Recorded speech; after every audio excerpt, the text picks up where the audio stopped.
Hello, and welcome to Lights, Camera, Aggro, the podcast with two friends, one film, and very little agreement. I'm Phil, and we're going to need a bigger podcast. And I'm Nicky, and I've been karate chopping the picket fences. We're back in our favourite coffee shop, and this week it's Phil's turn to share a movie he loves. Today he's chosen the 1975 film Jaws. We'll get to that soon, but should we fess up? Yeah, go on.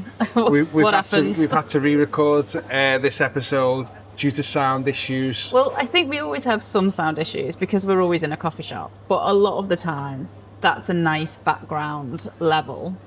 It's a nice little hum of activity where we're chatting away about our films and we're having a cup of tea. But do you remember when we recorded it the first time? Because it was weeks ago. Yeah, there was a nagging table, basically. There was a very loud woman. I would never use the word nagging because that feels very, I don't know, rooted in misogyny. But there was a very... I didn't say woman, you did. No, but we both knew that she was. She was very loud and chatty but right she next to sounded us. louder than us on the podcast. Yeah, it was her podcast that week. We were just in the background. So we have had to do it all again. Yeah, and I'm hoping this turns out slightly better than that. I hope so. Because we can't do this for a third time. But the good news is, it was weeks and weeks ago we did that. And I don't really remember. I've got my notes that I've printed off again. So I've got the same points to raise. But I don't really remember how that went. So I don't think it's going to be weird. It's not going to be like a repeat of what we said before. No. There'll be different points raised, I would imagine. Well, I'm going to raise all the same points again because they're all gold. And all my points were valid anyway. Really? You just wanted to re-record it just so I wasn't right. Who knows? We'll have to see if we remember what we said as we go along. Anyway, how's your week been? Oh, it's been nice. It's been good. What have I been doing? I was in London for a day in the week, just do a little bit of anti-Trump protesting. Nice. Which was lovely. Nice to meet some like-minded people. And I don't know what else I've been doing, just work, boring stuff, nothing that's worth mentioning. I went out on Sunday. I've got into a habit of going out for Sunday lunch. And when I say habit, I've done it twice in the last 6 weeks. There's a really nice place in Liverpool. And do we big things up? Yes, I'm going to say it's just this the one local time. people. Albert Schloss, right? I've heard that. Do you know it? No. It's like a German beer. There's a one in Manchester as well. It's like a German beer hall. So I've been there in the week or on Friday nights where, you drink loads of pints of beer and it's really strong and you can buy like sausages. There's like a restaurant part as well and you can get like sausages and stuff like that. But they do a gorgeous Sunday lunch. And I was there on Sunday lunchtime, funnily enough. Yeah. Anyway, how was your week? Sorry, am I wittering on? Well, a little thing happened where I was on TV. Oh, here we go. Sky Sports talking about my favourite team. It was like Liverpool. You can hear from the silence. Unfortunately, you cannot see the death stare I've just gave her. It just amused me that you didn't specify. So, yeah, I was on Sky Sports News on a programme talking about Everton. It's my first proper time on TV and hopefully the first of many where they're going to invite me back. Well, who knows how it went down. Well, I know because they actually emailed me and told me it went really well. Oh, that's good. That's good to know. I was very nervous, but apparently I didn't come across nervous at all. But I know what to expect next time. Excellent. So, before we start, remember this is going to be full of spoilers. If you haven't seen Jaws, which I'd be surprised because the film is now 50 years old, which is one of the unfortunate things of re-recording this because we actually recorded the last one when it was actually the anniversary of the film. Yeah, it was around about the 4th of July, wasn't it? Yeah. So now it's time to press pause, go watch the film, come back, and when you're done.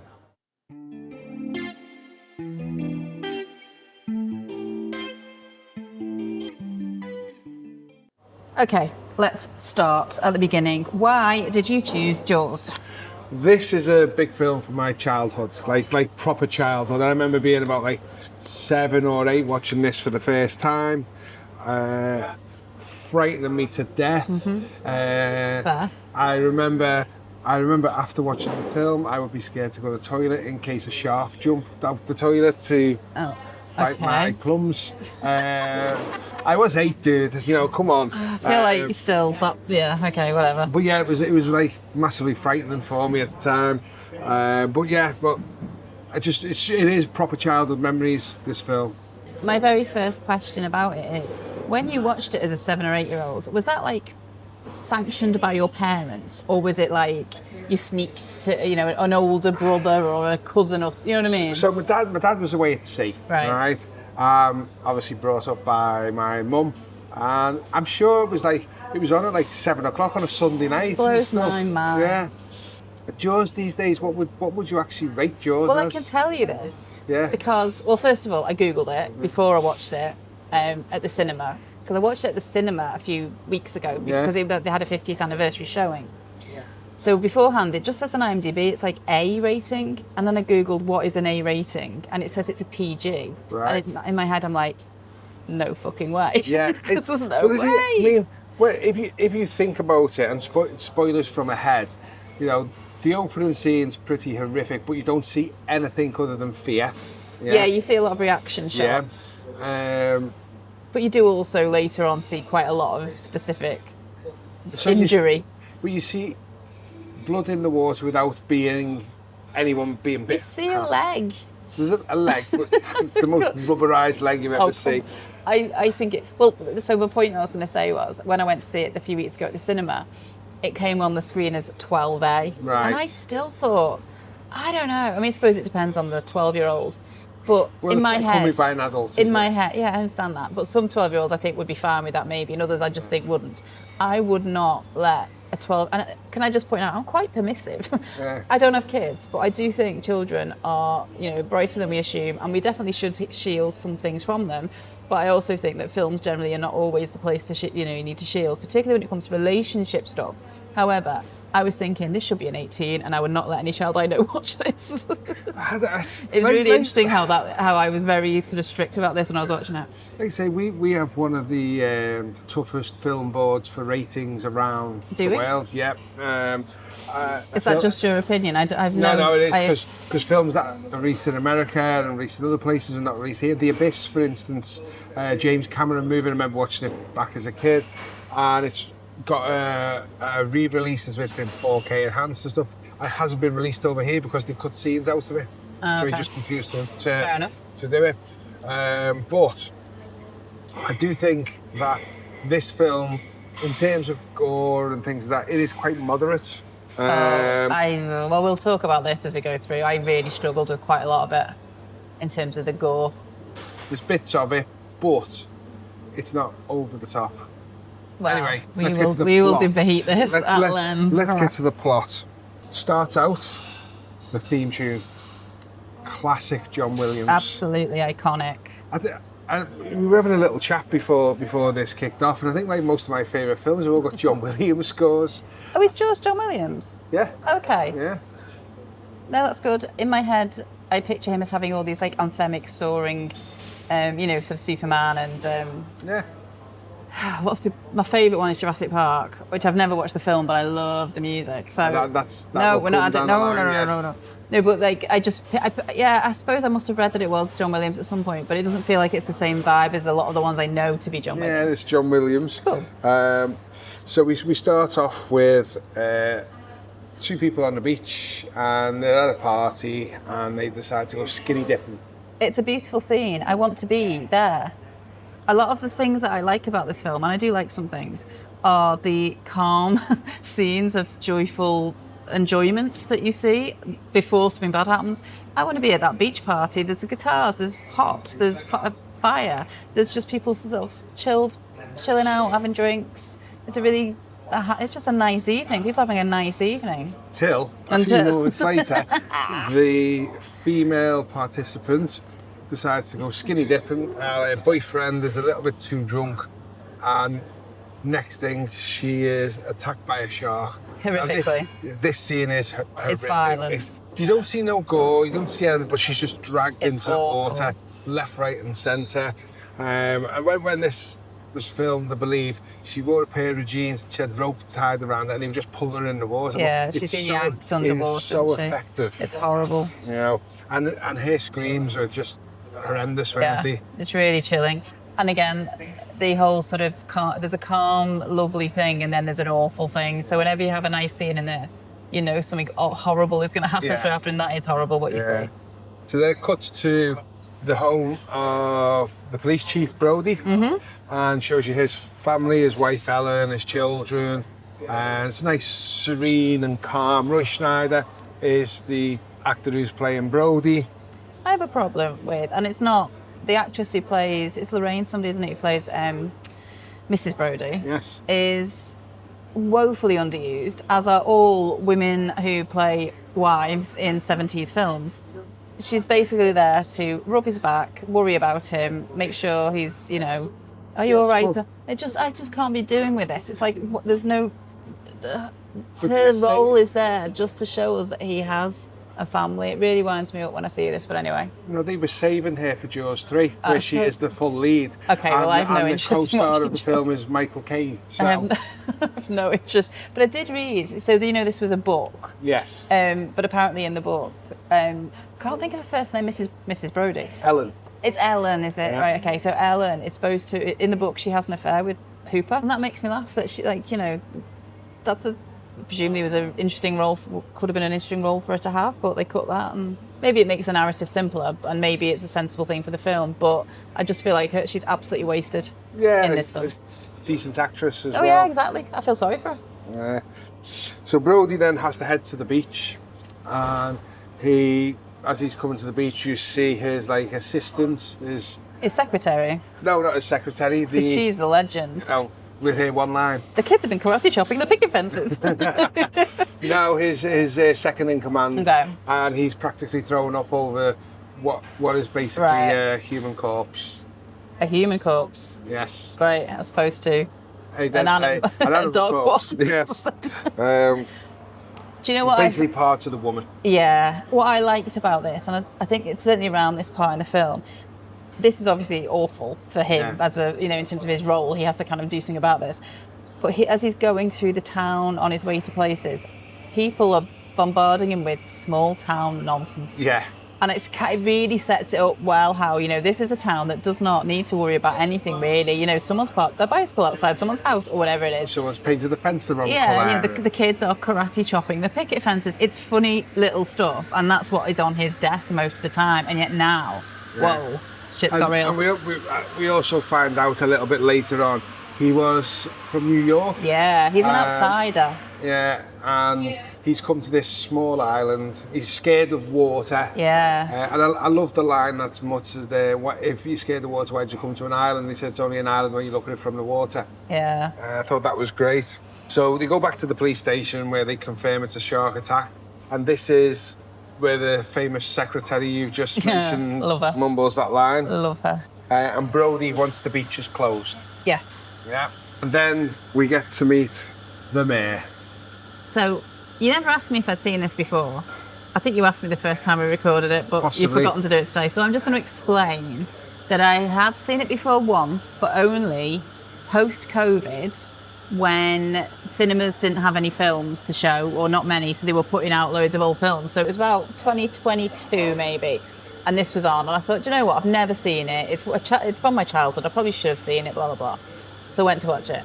And the only reference, other than the iconic music, which obviously everybody knows, and that's a no-brainer, the only other thing I knew about Jaws was that all through COVID, there were regular references to Boris Johnson being like the mayor from Jaws, because he would refuse to do new lockdowns when evidence was saying there should be lockdowns in various parts of the country, whatever it was, can't remember the details now.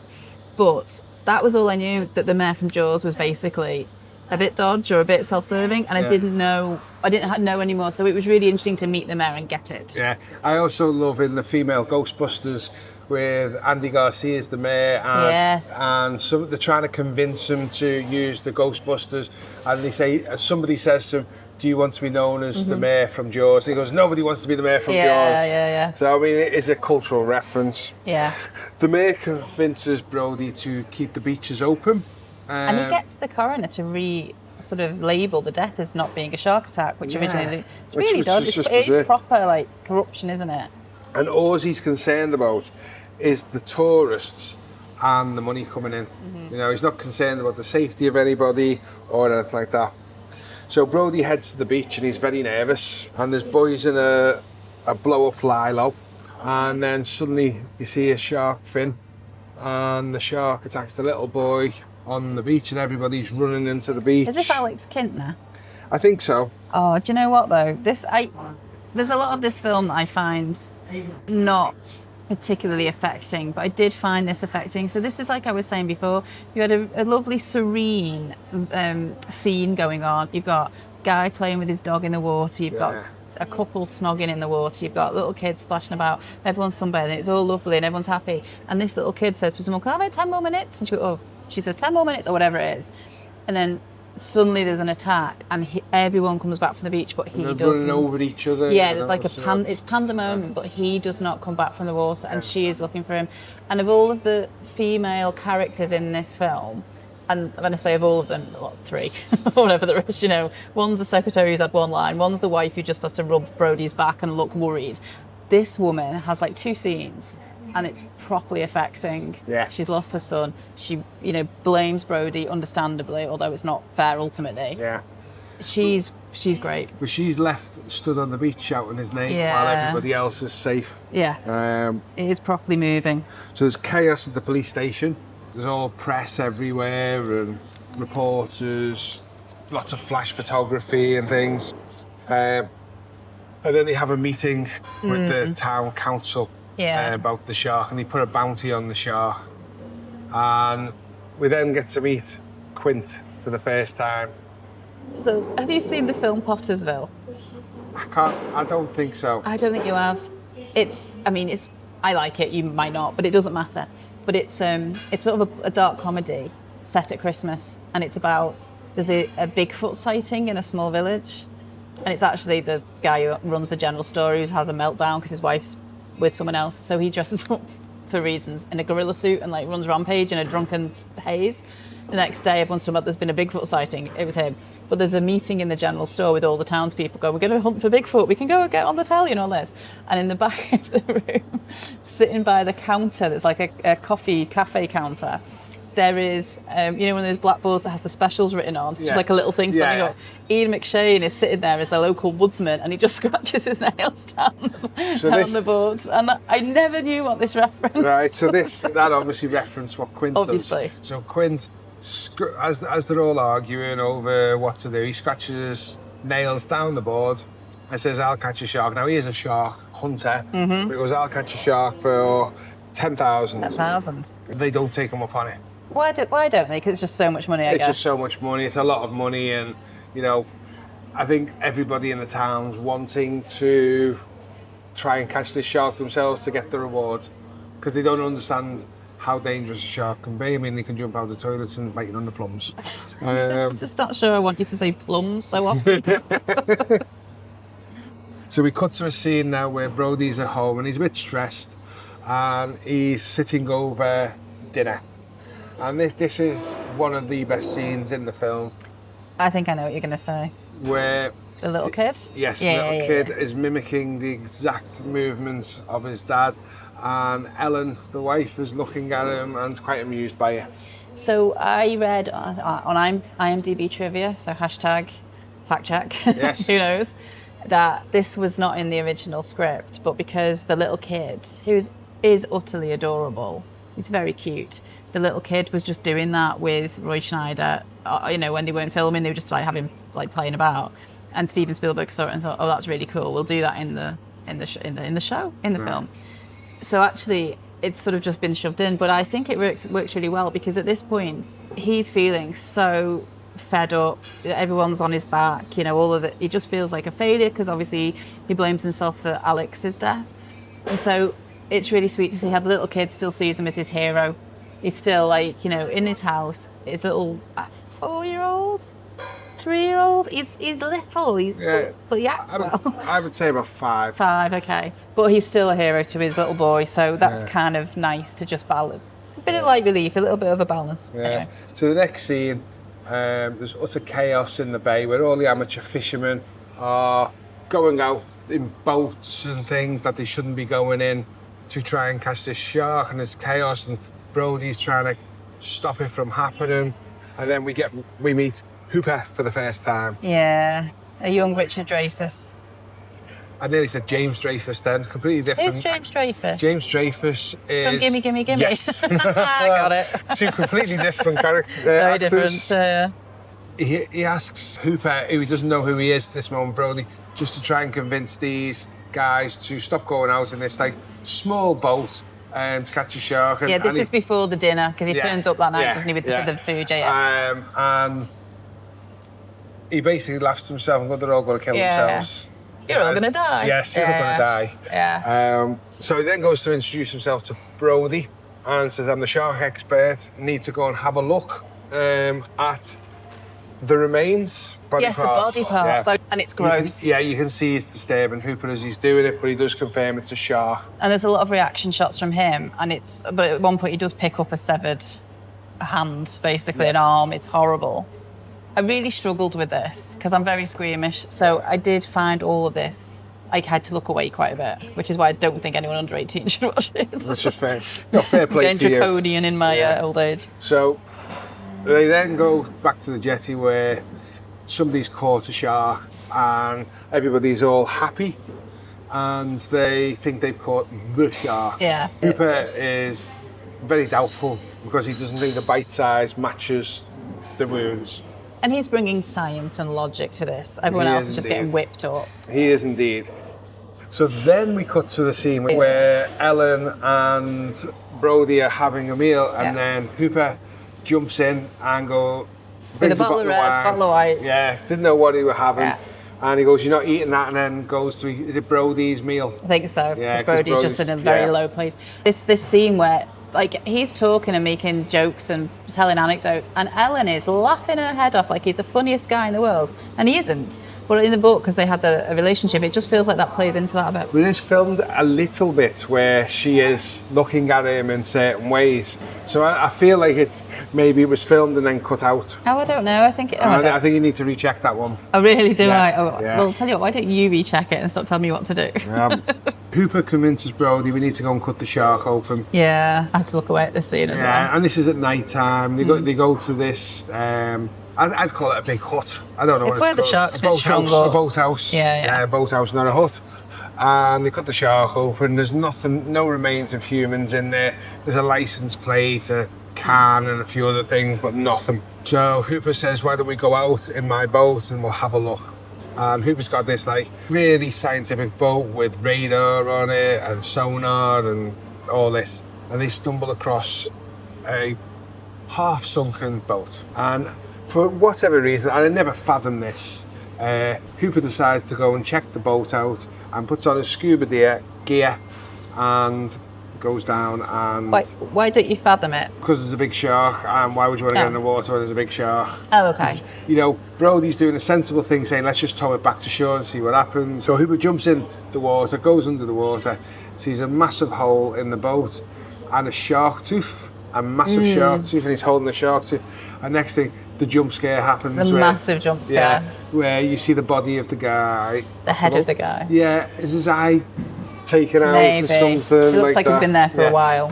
But the sound makes you jump and everything like that. So I was thinking about this earlier today, because you're right, this is a jump scare, and I've seen this film, I think about 3 times now, and I know it's coming, and yet every single time it's a proper jump scare. And I was thinking, I need to watch it and see if this is true, but is there something about the music? I think the music, which kind of builds and is like, you know, getting a bit sinister, I don't think it's reached peak sinister when the head pops out. No. So you've not braced yourself for the peak. And I think it really does catch you off guard, even when you know it's going to happen. But the lighting's good as well, because it's dark and you've just got some of the spotlights from Hooper's boat just giving a little bit of light in the water and stuff. It just works really, really well. What's also interesting that I wrote down here is when they're on the boat before that happens, he's chatting to Hooper, who's just like rode into town that day or the day before. Brody talks about how safe Amity is, and it feels like a real irony because it isn't. People are scared. They're terrified at this point, but it's this he sees it still as this haven. He's escaped to this haven. Maybe he's an outsider because he's not. I think there's a comments like you could live here for decades and you'd still be, an outsider. Someone says it, on the beach. It's interesting. It's just an interesting dynamic. He's outside of nature where he doesn't feel part of it. He's seen worse things in New York, presumably. He's having to deal with all these little problems here. But now suddenly he's in, it's almost like this is now in the, this is what he's used to, not necessarily sharks, but he's used to big deal cases. Yeah. And sadly, the mayor is not. And the mayor is not, no, exactly. Yeah. So while all this is going on, it's one of his children's birthday and they bought him a boat. After cutting the shark open, they go to the mayor and tell the mayor that that's not the shark. And the mayor's, again, unconvinced and opens the beaches. Yes. Yeah. And, you know, nobody's going in the water, everybody's hanging back, and he goes up to somebody and says, "Why aren't you in the water?" And he goes, "I'm just putting on some suntan lotion." And he convinced him to go in the water. That starts getting a few people in the water. And they really don't want to. No. They look really reticent. Yeah. But they do go in the water. And then there's a lot of police patrol boats about and we suddenly see a shark fin. Everybody starts panicking, gets out the water. We have another stampede. Yeah. And then it turns out to be two children with a little fake shark fin and just having a bit of a laugh. And Bounce. then, yes, great bunch when people, you know, they didn't put their own safety in their minds with a great shark and they're going swimming in the water. Yeah. But at the same time this is going on, and a credit to this woman who spots the shark going into what they call the pond. Yeah, and the pond is where the kids' boats are, these kids are in this boat. And she's trying to scream. It reminds me a little bit of Rose in Titanic trying to shout Jack. Okay. You know, I don't think you've actually seen Titanic. No, I refuse to watch it and don't make me. You've seen the meme where it was I don't think I have. right. Yeah. Well, it's a big meme anyway. I just know everyone says why didn't they? There was room on the door for him as well. Yeah. So But anyway, she's trying to shout shark, but it's not Right. coming out properly. okay.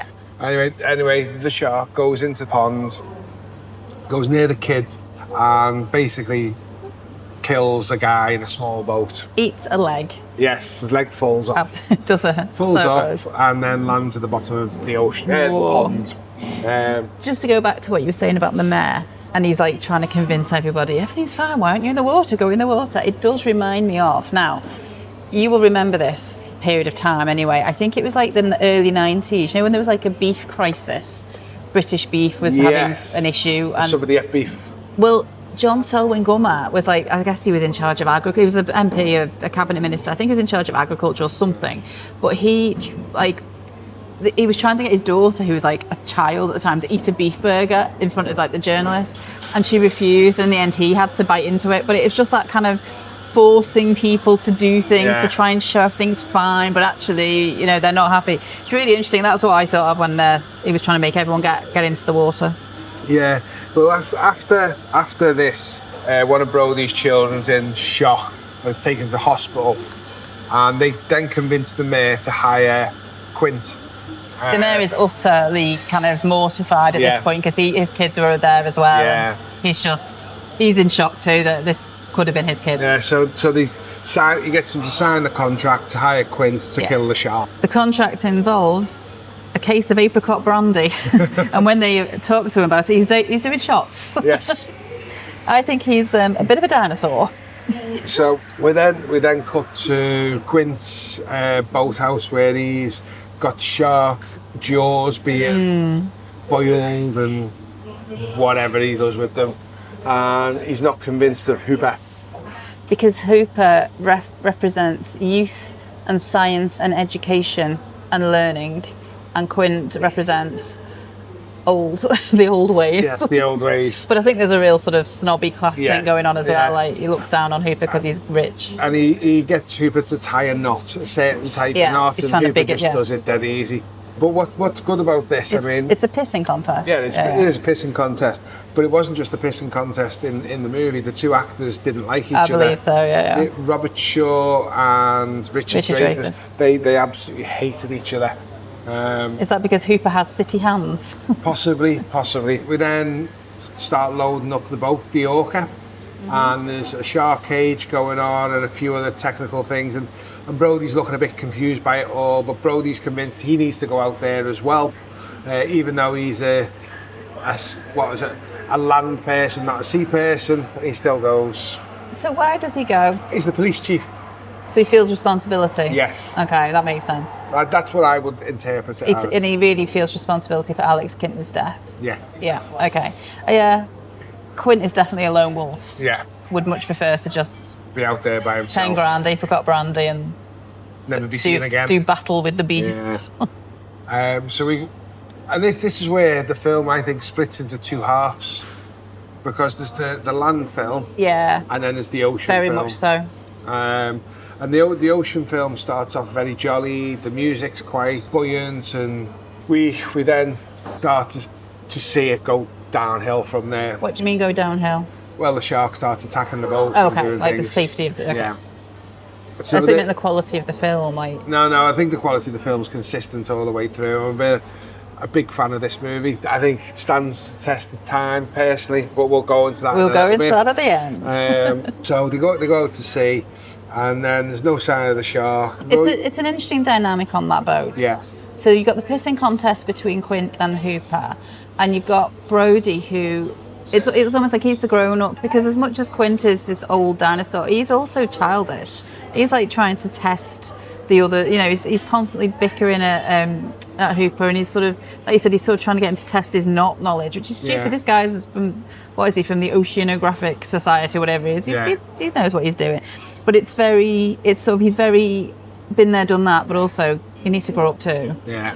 But yeah, Brody's like the grown up in the scenario. They're trying to attract the shark to the boat, and Brody's throwing bits of meat and blood into the water. He's not chum. I hate He's it. not really paying attention to what he's doing. Then he throws some in, and then the shark comes up and sees it, and It's another jump scare. it is a little bit, but I love the acting of Roy Scheider. He just stands upright, Yeah. like rigid, Yeah. and then sort of he backs into the cabin, and Quint's there, and he goes, "We're going to need a bigger boat." Yeah. I love that line. I know you do. Yeah. To me, maybe it's okay. Maybe if I'd have watched this in '75, it wouldn't have bothered me because it would be just part of the film. But it's so overused, it's so parodied, it's so riffed upon now that when you hear it said in a film, it just feels like someone's inserted a joke line. You know what I mean? Yeah, but it's not said as a joke. It's No, I said as understand a that at the serious time, point, but I've seen it too many times. It's in like Calendar Girls, where they're going, we're going to need considerably bigger buns when they're hiding their tits behind cakes. Do you know what I mean? Never seen it. Oh, okay. Anyway, Well, I'm not going to make it, don't worry. Quint then sees the shark, gets his gun, and it's more like a harpoon gun, and gets Hooper to tie a yellow barrel to the harpoon gun. They fire off the rope, hits into the shark, and they think this will keep the shark from going under. It's a marker. They'll see the marker whenever but it the comes shark around. is not supposed. The shark's not supposed to be able to submerge with this flotation device on it. But the shark is that big. Yeah. It actually goes under. Now the music when they do this is all very happy, as if everything's going right and stuff like that. And all of a sudden it goes. The music does a lot of, I was going to say a lot of heavy lifting, but that feels harsh because I don't think it's a terrible film. But it does a lot of, it really does set tone and quickly change and, you know, set expectation, and then you suddenly have to reassess what's happening. It really does, it does well. But one of the things I like about a John Williams score is 99% of the time John Williams scores scored the whole movie. There's very little breaks in music in the films that he scores, and it's like you could actually switch the dialogue off and just listen to the music and know exactly what's going on. Yeah, okay. And Star Wars is like that. I know that for a fact. He basically scored. Yeah, I've seen it in interviews and stuff. He's basically scored it as if it was a silent movie. Okay. So we cut to the night time on the boat, and they're all having a few drinks. It's an interesting scene. Yeah, they start doing a bit of a pissing contest about scars. Yeah, Quint is showing off things on his leg, and Hooper's showing off all sorts of different They get scars. progressively bigger as they square off. Square off against each other. And the funny thing about it is the worst scar of all is the one that Brody's got. I love stabbed it. those shots, but he never shows it to them. No, I love this. It says so much about his character. So while they're sort of being, oh, look at this. Oh, well, let me show you this then. And this, I've got this. And they just, and I'll say it again. It is a pissing contest. And Brody, who's just, enjoying the evening and stuff, he just very slowly lifts up his top to see, just above his waist, a pretty big scar. I have no idea what it's from. But I wondered if it was a shark, and that's why he's scared of the water. But anyway, maybe not. I don't know. I presume, and it's only my own presumption, because he was a cop in New York, he'd either been shot or stabbed or something like that. I just thought that maybe there was some reason why he didn't like the water. But when he just pulls his top up, considers it for a second, and then decides, no, I'm not getting involved. And it's not like he's choosing to not get involved because he's trying to be sensible. It's more like he's a bit shy. He doesn't want to try and compete because he's not that guy. And it makes me really warm to his character. He doesn't need to try and, be like this young firebrand like Hooper or this old dinosaur like Quint. I just thought it was a nice touch. Yeah, it was good. For the audience. So then we go into Hooper's monologue. Yeah. And I'm presuming you've got this wrote down. I have a link that I can share. Oh, the name of the ship. HMSS Indianapolis. Yes. And that was sinking, and it was sinking. It was sunken. And basically people in the water, I believe this is a true story as well. People in the water who were survivors were getting eaten by sharks. So there's a thing I'll share in the show notes, but basically, yes, it was a real thing. It's been embellished and changed slightly in terms of numbers and stats and facts for the fictional account of it here. Yeah. But yeah, it's based on history. So there is a website that I've got that explains the real thing, really. It's pretty grim. So the next day, they're pushing the boat a bit hard, and the engine started to smoke. So it's not going well for them. They spot the barrel come up. They throw another barrel into the shark, and again the shark's able to take the barrel down and disappear. The next thing, the barrels pop up again, and the shark starts attacking the boat. It rams it, doesn't it? Yeah, and makes a crack in it, so the water starts coming down. The boat is in a really bad way. Really bad way. So they decide to use the shark cage. No idea why you'd want to use a shark cage when there's a 25-foot shark, is what they reference, into the water. But they do it, and Hooper actually goes in the water in the shark cage. And it's really chilling when he's underwater, because for a bit of the time you see him in there, and it's not music, it's just aquatic sounds. It just sounds very eerie, and there's no frightening music, but there's nothing. It's just this dead noise. Yeah. It's awful. But one of the things they did film a real shark next to a shark cage, and it got caught up in the wire or something like that and started to roll. So the footage that you see of the shark on the shark cage is real footage. But they see this is going on from the boat, so they start to bring the cage up. And next thing, the cage is all mangled and there's no Hooper. But Hooper has swum down. Well, so when the cage comes up, I mean, that shark absolutely rams it. Yeah. And there's a real indent and all the bars of it. I mean, I don't know, I feel like it was a bit... Surely someone would have known it wouldn't have been appropriate it wouldn't have stood up to the weight of a bit, I don't know. This was the 70s. Oh, no. And also it's a film. It's a film. Yeah. So I don't overthink it, Nicky. The shark, starts attacking the boat more, the boat's starting to sink more. It's falling apart, isn't it? Yeah, and Quint is in the cabin, and the shark jumps onto the back of the boat, making the boat upend, and Quint starts to slide towards the shark. And basically he meets an untimely death by getting... There's a real inevitability about that scene, I think. He's talk about that at the end. He's basically halfway in the shark's mouth. But I do think this is a good death, for the character.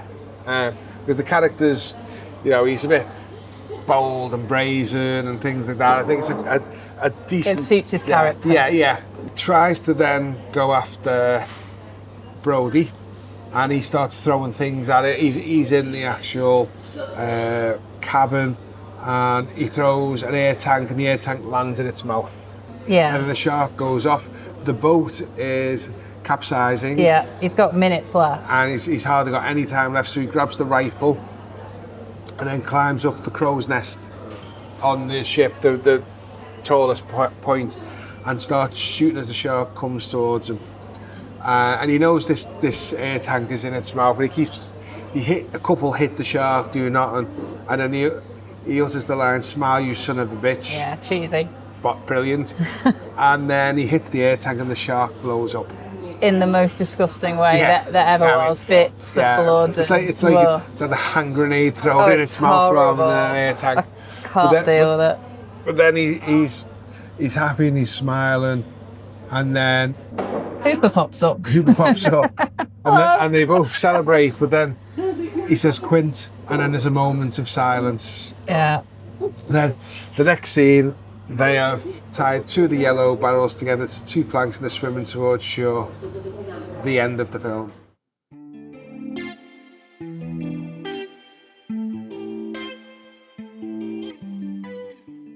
So, what do you think of the film? Okay. What I think about it is, I enjoyed it. I did enjoy it. Which is good. It is good. Do I need to watch it again in the near future? Absolutely not. I've seen it twice in the last month for this bloody podcast. But I did enjoy it. It's funny, so we've just finished with the ending, and that's the bit that I found it slightly anticlimactic. I wanted 10 seconds, 20 seconds more at the end. And what I wanted was, we don't need to have any speech. No, we can literally just see as the titles go and these 2 guys are bobbing along, heading back to Amity. All I want to see is like the mayor seeing them from the beach and kind of giving a resigned smile that, oh well, they were right. Or I want to see the little kid kind of waving at his dad as he comes out the sea. I want to see some element of closure. I felt like them just bobbing in the sea, and then the titles go was like, oh, Yeah, I didn't like that. I felt you were right. It's a film of 2 halves. I felt the 2 halves needed to be linked better at the end to remind us that he was going back to that home. Yeah, but this is where I absolutely love this, because Nicky is the person who loves the ambiguous ending to a film, but then you don't like this ending, which is ambiguous. It's not ambiguous. No, it is basically they're just swimming back to shore. No, it's not ambiguous. It just isn't finished. I'd like an ambiguous ending where, the mayor is waiting and we don't know how it... We don't have to have the conversations. We don't have to have any other actual acting. But just to see that there's some... Like, they're coming back to something. It felt like... I don't know, I'd give it 20 seconds more where we just see them getting off at the shore and people there, or the wife there, what's her name, Ellen and the kids are there, and you see Brody's fine, oh, I've finally sorted this out, and his face, just a relief on his face, or, the mayor just looking like, oh, you were right. I don't know. You see all that in Jaws 2. I'm not watching Jaws 2. If you can't tell it in one story, don't tell it at all. Okay, so that was my first thing. My second thing is, I've mentioned this already, it's so gross. I can't do with it. Right, there's at one point, I'm quite squeamish. At one point, there was a local fisher guys wanting to go and try and hunt the shark with, I think it was referred to as my wife's holiday roast. So it was just like a big turkey, a raw turkey that isn't, awful. But I didn't even like that. I don't want to see a raw turkey. Gross. I don't eat meat. I don't cook meat. It's horrible. So that was my level of, that's too much for me. So the minute you start throwing out like bloody bits of animals and sharks exploding and a leg being bitten off, I had to look away far too many times than I would be comfortable with when I'm watching a film. But, like I say, certificate 18 from my perspective. However, what did I love? I love Amity, which is fictional, but it's filmed on Martha's Vineyard, which I have never been to. But I have been all over it on Google Maps in recent weeks. Right, excellent. No, but it's Martha's Vineyard, and all I've ever known about that is it's kind of where rich Americans go on holiday, and like the Kennedys holiday there. It's a place that I've heard of it over the years because of things like that. It's really beautiful. I love beach towns. I'm like a sunbathy person. I'm never going to sit on a beach for 6 hours and tan. But I am going to want to go for walks along the beach in the evening when it's cooler, and I am going to want to be able to see the sea from my window. I loved how the Brody household could see everything. I like that it's an outdoorsy place. When you walk through town and everyone's mithering him, I would like to live there. Yeah. So I enjoyed that. What I would quite like to talk about is Quint. Okay. As a person. Right. Yeah? I know exactly what you're going to say. What am I going to say? Poorly written. Oh, okay.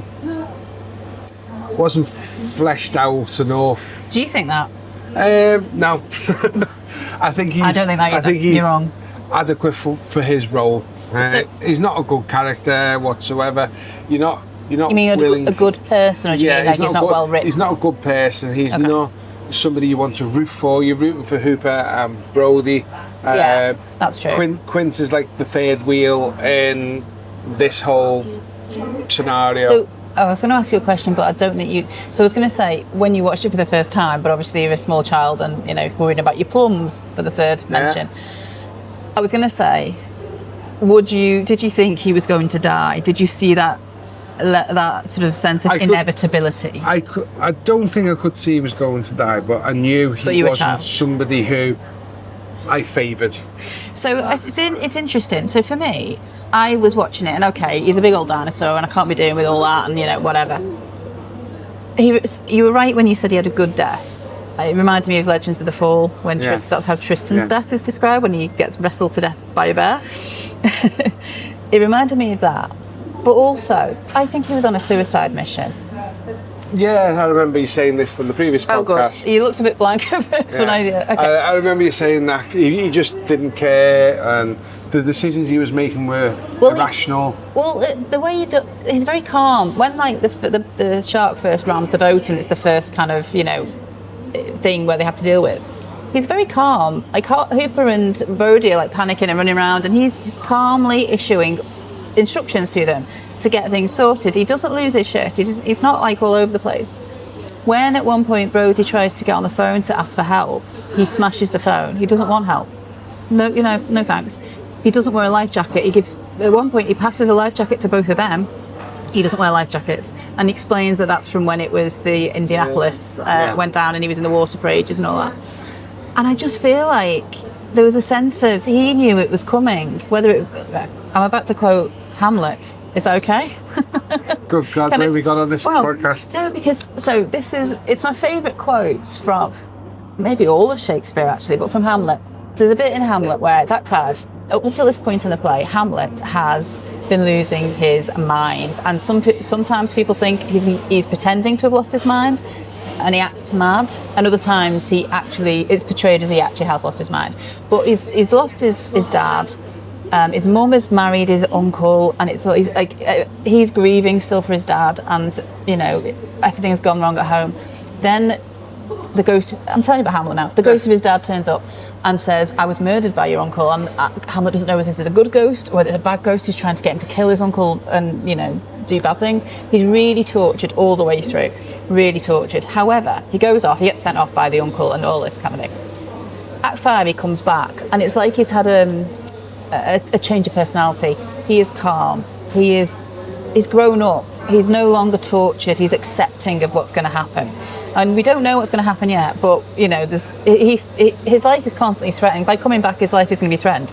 So at one point, towards the end, before the last scene when everyone in Hamlet dies, including Hamlet, he says, talking about his death, if it be not to come, it will be now. If it be not now, yet it will come. If it be not, I can't remember the last bit, if it be not now, yet it will come, something like that. The readiness is all. Yeah. And he is accepting of whatever happens to him. And I think Quint is Hamlet in this. But I remember this from the last podcast, we had a slight disagreement here. I don't think he was ready because he was fighting to not die. He was trying to kick at the shark to not go in the shark's mouth. I think he was just having the one final battle with the person, not a person, a shark, the one final battle with his nemesis. And he wasn't going to go down without a fight, but equally, he didn't want to be saved by phone calls to the shore for help and life jackets. He wanted to fight that shark with his hands. You know what I mean? That's how it feels to me. Fair play. But honestly, I have no idea if this is what it was. It stuck out to me like that it felt like he was not. If he was going to come back from that mission, it would be because he'd killed the shark. It wouldn't be because he was saved by anybody else. Yeah. Yeah, that's what I thought. Okay, fair point. Okay.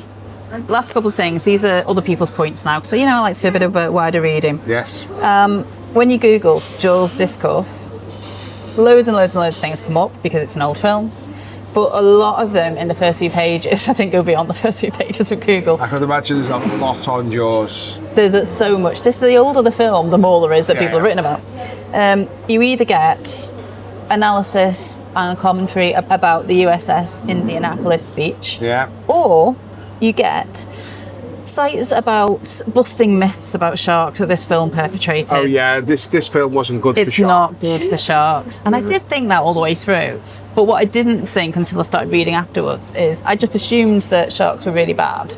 But, you know, that this film The kind of amount of just... shark deaths per year is very, very small. Exactly. And I started reading about it, and actually, poor sharks, you know, they are absolutely... This film, basically, not only is it, you know, there's not many sharks that will actually attack humans, but also it kind of encouraged people to go out and start, you know, hunting them. And the way, like, Brody and Quint and Hooper will just, you know, do anything they can to blow up the shark, to shoot the shark, to kill the shark. It's really violent and horrible against something that actually doesn't target, you know, a boat. Yeah. If you know, it's not like that shark actually has a sort of a vengeful nature that wants these three guys in the boat. You know. The funny thing is, you know, throughout the course of the movies, there's like 4, I think, Jaws movies. The shark just attacks the same family over and over again. Brody's family. Yeah, Oh, the second one happens. The kids are out on the boats and things, and the shark goes for them. Brody ends up electrifying it. The third one, I think Brody's died in the third one, and it's his wife. I don't think they're on Amity at this point. I think they've gone somewhere else. Michael Caine's in it, and the shark goes for them. And Jaws the Revenge, I can't remember. I'm sure I've seen it, but I can't remember anything from it. I remember Jaws 1 was directed by Steven Spielberg. Yeah. The second wasn't. It did it quite well. Yeah, I think he'll go far. Amazing. And one of the best things about the movie... I'm joking that Steven Spielberg will go far, because he's gone quite far. Yes, exactly. Fine. We've got to make a few war movies, I think. One of the best things I think about the film is the lack of seeing the shark. Yeah. I think that's essential. Because it didn't work. Because it doesn't look great, but actually by the time you do see it sort of full frontal or whatever it rears up, you're so in the moment, you're so like, oh my god, it's there, because it's built up for so long that that's the sort of the scary thing. So I think they did that really well by not showing you much. Yeah, so that was really good, and I think that just worked towards the scariness of the movie. Yeah, and it's too scary for children. Yeah, I think the more you show whatever the beast, the demon, and whatever it is in scary films, the less scary they become. Yes, absolutely. So the last thing that I read, and now I apologise because this was like, it's behind a paywall, but I think I got like a free read. It's from The Economist. So by all means, look this up if you pay for The Economist, or just read it for free once. It's talking about Jaws turning 50, which is obviously this year. And it talks about how in a post-Watergate world, which presumably that's 1970, that would be the late 70s, wouldn't it? Brody is a decent person who accepts responsibility for letting Alex Kidnet into the water when he knew it was unsafe. He's not corrupt like the mayor or the coroner, but he takes the slap. And it's sort of this noble, I was going to say politician, but he's not, he's a police person, but a noble figure of authority in a small town who does the right thing in the face of awfulness. And I think we've seen a few films like that, haven't we? That have been. I think your film's all from like the late 70s, early 80s. It's post Watergate. It's post Vietnam. It's post. Where I think it's an antidote to the awfulness of the world at the time. Yeah. That's definitely your era that you have been picking in this series that we've now come to the end of. So, we've now recorded 10 podcasts. Yeah. How do you feel? Well, I feel like some of the earlier ones could be better. Well, I think one of the things, it's been interesting. I think we found our feet a bit better, and we found how to discuss movies between each other better. Yeah, I think our sound quality has maybe got better by the end. Yeah, I think we've got much better by the end. We found a spot to sit in the coffee shop that seems to be a bit more sound friendly. Oh, let's hope so. Yeah, See what this one's like. Well, I'm hoping we don't have to re-record it for the third time. God. Yeah, I've enjoyed this. I think that genuinely, I'm glad you made me watch Rocky. And if you'd have said that beforehand, out of all the films you were making me watch, I would never have thought Rocky would be the one. And I always remember saying to you, Rocky's a film you should watch because it's not what you think it would be. So now's the moment for you to be a bit humble and tell me which of the films I've made you watch you were wrong about. Sound of Music. Oh, brilliant. Yeah, I really enjoyed The Sound of Music. That's great. I mean, it's a classic for a reason. Well, a lot of my films are classics, and you don't think, Superman's a classic. Rocky is a classic. Jaws is a classic. But yes, The Sound of Music really stood out. That's great. Really enjoyed that. And it's on for about 24 hours, I think, It that is. film. You have to plan. But I remember watching it and going, that went quicker than I thought it would. So yeah. It's because of Captain Von Trapp. Massively. It makes time fly when you're having fun. So also, even though this is the end of series 1, we have recorded 2 Christmas specials. Oh, aren't people lucky? The people are lucky. All 6 people who are listening. Well, we just carried on, haven't we? We just enjoyed it. I mean, we've already drew up a list for series 2. Yes, which will be coming maybe in the spring. Yeah, I think so. I mean, we've got to set some time aside to watch the films, make notes about the films, and disagree on them. Absolutely. Can't wait. So, thanks very much for listening, if you have, because we do appreciate it. Otherwise, we're just 2 mad people doing this for ourselves. Well, we're getting lots of good cups of tea anyway. Exactly. And if people want more, where can they find you? I'm on Toffees R Us on YouTube. And I'm at nickybond.com, or you can find me at the Lisa McAuliffe Stories online. Thanks for listening. We'll see you around Christmas time. Thank you. Bye-bye.